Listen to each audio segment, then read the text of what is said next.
November ಕ್ರಾಂತಿ ಮಧ್ಯೆ DCM DK Shivakumar temple run ಮಾಡ್ತಾ ಇದ್ದಾರೆ. ಮಂತ್ರಾಲಯದಲ್ಲಿ ವಿಶೇಷ ಪೂಜೆಯನ್ನ ಸಲ್ಲಿಸಿರುವಂತದ್ದು ಡಿಸಿಎಂ ಡಿಕೆ ಶಿವಕುಮಾರ್ ಕುಟುಂಬ ಸಮೇತ ರಾಯರ ದರ್ಶನವನ್ನ ಪಡೆದಿದ್ದಾರೆ. ಡಿಕೆ ಶಿವಕುಮಾರ್ ಅವರು ಮಂತ್ರಾಲಯಕ್ಕೆ ಹೋಗಿದ್ರು, ರಾಯರ ದರ್ಶನವನ್ನ ಪಡೆದಿದ್ದಾರೆ. ವಿಶೇಷ ಪೂಜೆಯನ್ನ ಮಾಡಲಾಗಿದೆ.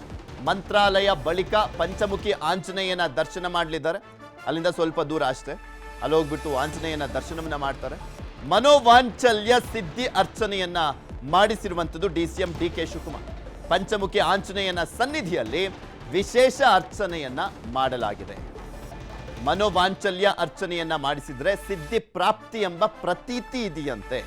ಸೊ ಹೀಗಾಗಿ ಪಂಚಮುಖಿ ಆಂಜನೇಯನ ಸನ್ನಿಧಿಯಲ್ಲಿ ವಿಶೇಷ ಅರ್ಚನೆ, ಮನೋವಾಂಚಲ್ಯ ಅರ್ಚನೆಯನ್ನ ಮಾಡಿಸಿದ್ರೆ ಸಿದ್ಧಿ ಪ್ರಾಪ್ತಿ ಅನ್ನುವಂಥ ಪ್ರತೀತಿ ಇದೆ ಅಲ್ಲಿ.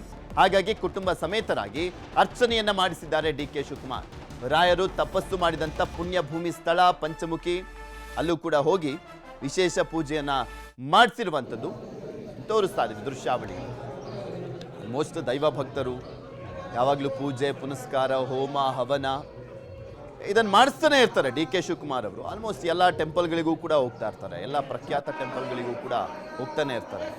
ದೇವರು ದಿಂಡ್ರು ಅಂದರೆ ತುಂಬ ನಂಬಿಕೆ ಡಿಕೆ ಶಿವಕುಮಾರ್ ಅವರಿಗೆ.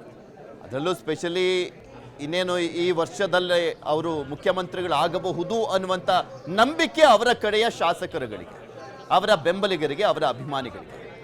ಈಗ ಸ್ವಲ್ಪ ಟೆಂಪಲ್ ರನ್ ಜಾಸ್ತಿ ಆದಂತಾನೆ ಕಾಣಿಸ್ತಾ ಇದೆ.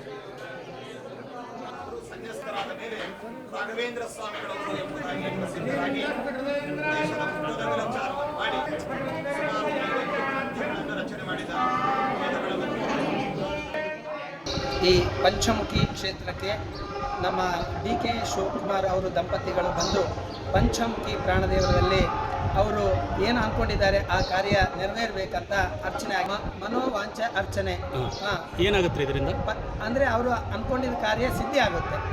ಆ ಕಾರ್ಯ ಪಂಚಮುಖಿ ಪ್ರಾಣದೇವರಲ್ಲಿ 5 ಮುಖಗಳು.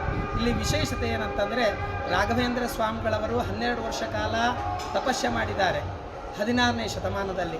ಈ ತಪಸ್ಸಿಗೆ ಮೆಚ್ಚಿ ಪಂಚಮುಖಿ ಆಂಜನೇಯ ಸ್ವಾಮಿ 5 ರೂಪದಿಂದ ದರ್ಶನ ಕೊಟ್ಟಿದ್ದಾರೆ. ಒಂದೊಂದು ಮುಖದಿಂದ ಒಂದೊಂದು ರೀತಿಯಿಂದ ಕಾಪಾಡ್ತಾರೆ. ಅವ್ರ ಇಷ್ಟಾರ್ಥಗಳು ಆಗುತ್ತೆ ಅಂತ ಹೇಳಿ ಈ ಪಂಚಮುಖಿ ಪ್ರಾಣದೇವರಲ್ಲಿ ಬೇಡ್ಕೊಳ್ತಾ ಇದ್ದೇವೆ. ಇದೆಲ್ಲದ್ರ ಬಗ್ಗೆ ಇನ್ನಷ್ಟು ಮಾಹಿತಿಯನ್ನು ಕೊಡ್ತಾ ಹೋಗ್ತಾರೆ ನಮ್ಮ ರಾಯಚೂರಿನ ಪ್ರತಿನಿಧಿ ವಿಶ್ವನಾಥ್ ಹುಗಾರ್ ನಮ್ಮ ಜೊತೆ ನೇರ ಸಂಪರ್ಕದಲ್ಲಿ ಜಾಯ್ನ್ ಆಗಿದ್ದಾರೆ. ವಿಶ್ವನಾಥ್, ರಾಯಚೂರಿಗೆ ಭೇಟಿ ಕೊಟ್ಟಿದ್ದಾರೆ ಉಪಮುಖ್ಯಮಂತ್ರಿಗಳು, ಕೆಪಿಸಿಸಿ ಅಧ್ಯಕ್ಷ ಡಿ ಕೆ ಶಿವಕುಮಾರ್ ಅವರು. ಇವತ್ತಿನ ರಾಯಚೂರಿನ ಭೇಟಿಯ ಹೈಲೈಟ್ಸ್ ಅಂತ ನೋಡ್ತಾ ಹೋದಾದ್ರೆ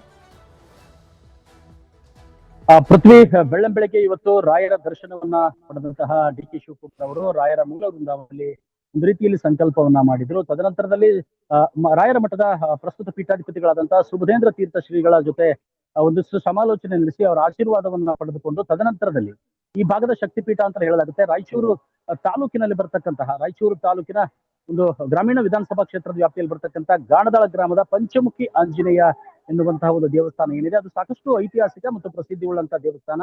ಈ ಒಂದು ದೇವಸ್ಥಾನದಲ್ಲಿ ಮುಖ್ಯಮಂತ್ರಿ ಆಗ್ತೇನೆ ಎನ್ನುವಂತಹ ಒಂದು ಭರವಸೆನ ಇಟ್ಕೊಂಡೇ ಇವತ್ತು ಡಿ ಕೆ ಶಿವಕುಮಾರ್ ಅವರು ಈ ಒಂದು ಆಂಜನೇಯನ ಸನ್ನಿಧಿಯಲ್ಲಿ ಮನೋವಾಂಚಲ್ಯ ಕಾರ್ಯಸಿದ್ಧಿ ಅರ್ಚನೆಯನ್ನ, ವಿಶೇಷವಾದಂತಹ ಒಂದು ಅರ್ಚನೆಯನ್ನ ಮಾಡಿಸಿದ್ರು. ಕುಟುಂಬ ಸಮೇತವಾಗಿ ಧರ್ಮಪತ್ನಿಯಾದಿಯಾಗಿ ಇವತ್ತು ಈ ಒಂದು ಅರ್ಚನೆಯಲ್ಲಿ ಪಾಲ್ಗೊಂಡಂತಹ ಡಿ ಕೆ ಶಿವಕುಮಾರ್ ಅವರು ತಮ್ಮ ಮನದ ಇಚ್ಛೆಯನ್ನ ಇವತ್ತು ಆಂಜನೇಯನ ಸನ್ನಿಧಿಯಲ್ಲಿ ವ್ಯಕ್ತವನ್ನ ಪಡಿಸಿರ್ತಕ್ಕಂಥದ್ದು. ಆ ಒಂದು ಅರ್ಚನೆಯ ಮುಖಾಂತರ ಹೇಳುವಂತೆ ಅವರ ಮನೋವಾಂಚಲ್ಯ, ಮನಸ್ಸಿನಲ್ಲಿ ಅಂದುಕೊಂಡಿರ್ತಕ್ಕಂತಹ ಏನ್ ಇಚ್ಛೆ ಇರ್ತದೆ ಆ ಇಚ್ಛೆಗೆ ಅನುಗುಣವಾಗಿ ಇವತ್ತು ಈಡೇರ್ತದೆ ಎನ್ನುವಂಥದ್ದು. ಆ ಹಿನ್ನೆಲೆಯಲ್ಲಿ ಇವತ್ತು 12 ವರ್ಷಗಳ ಕಾಲ ಸತತವಾಗಿ ಈ ಒಂದು ಪಂಚಮುಖಿ ಆಂಜನೇಯ ದೇವಸ್ಥಾನದ ಸನ್ನಿಧಿಯಲ್ಲಿ ರಾಘವೇಂದ್ರ ಸ್ವಾಮಿಗಳು ತಪಸ್ಸನ್ನ ಕೈದು ತದನಂತರದಲ್ಲಿ ಆಂಜನೇಯನೇ ಸಾಕಷ್ಟು 5 ಮುಖಗಳು ಅಂದ್ರೆ ಪಂಚಮುಖಗಳುಳ್ಳ ಪಂಚಮುಖಿ ಆಂಜನೇಯ ಅವರ ಒಂದು ತಪಸ್ಸನ್ನ ಮೆಚ್ಚಿ ಅವರಿಗೆ ಪ್ರತ್ಯಕ್ಷವಾದ ಎನ್ನುವಂತಹ ಪ್ರತೀತಿ ಏನಿದೆ, ಆ ಒಂದು ಪ್ರತ್ಯಕ್ಷವಾಗಿ ಅವರ ಮನೋವಾಂಚಲ್ಯವನ್ನು ಕೂಡ ಈಡೇರಿಸಿದ ಎನ್ನುವಂತಹ ಪ್ರತೀತಿ ಇದೆ. ಆ ಹಿನ್ನೆಲೆಯಲ್ಲಿ ಈ ಒಂದು ಮನೋವಾಂಚಲ್ಯ ಕಾರ್ಯಸಿದ್ಧಿ ಅರ್ಚನೆಯನ್ನ ಮಾಡಿಸ್ತಾರೆ ಪೃಥ್ವಿ. ಹೀಗಾಗಿ ಡಿಸಿಎಂ ಡಿ ಕೆ ಶಿವಕುಮಾರ್ ಅವರು ಕೂಡ ಇನ್ನೇನು ತಾವು ಮುಖ್ಯಮಂತ್ರಿ ಆಗ್ತಕ್ಕಂತಹ ವಸ್ತುವಂತಹ ಹಿನ್ನೆಲೆಯಲ್ಲಿ ಇವತ್ತು ಈ ರೀತಿಯಾದಂತಹ ಒಂದು ವಿಶೇಷ ಅರ್ಚನೆಯನ್ನ ಮಾಡಿಸಿ ಮಾಧ್ಯಮಗಳಿಗೆ ಹೇಳಿಕೆಯನ್ನ ನೀಡುವುದರ ಜೊತೆಗೆ ಅವರು ಮತ್ತು ಅಲ್ಲಿಯೂ ಕೂಡ ಸಾಕಷ್ಟು ಒಂದು ರೀತಿಯಲ್ಲಿ ಜಾಣತನದ ನಡೆಯನ್ನ ಅನುಭವಿಸಿದ್ರು ಅಂತ ಹೇಳಿದ್ರೆ ಪೃಥ್ವಿ.